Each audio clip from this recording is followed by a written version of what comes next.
Alright guys, so you're going to need to remove your ignition lock cylinder. There's a lot of reasons you may want to need to replace it or to pull it out. I'm going to give you a couple examples right here. Your turn signal, windshield wiper, multifunction switch, which also houses your flashers.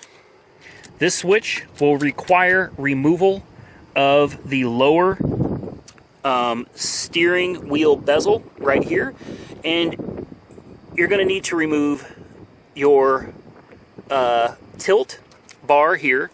You're going to need to remove your ignition lock cylinder in its entirety.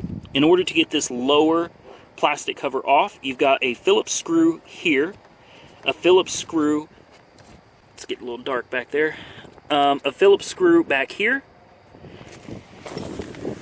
and you've got another one right here, just behind your tilt. Now it helps if you tilt the wheel up so you can get full access to these. Those are Phillips screws under there.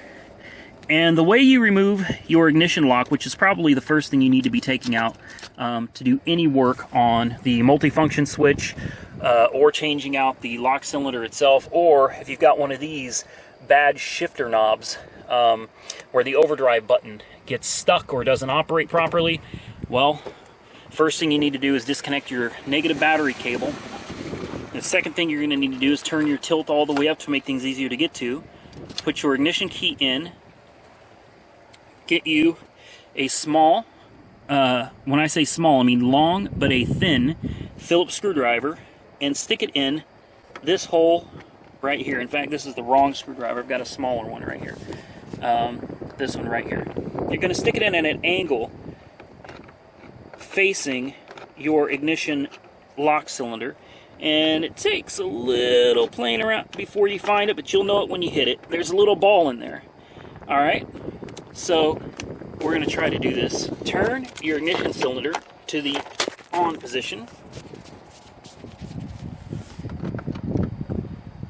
Push your screwdriver up in there with firm pressure.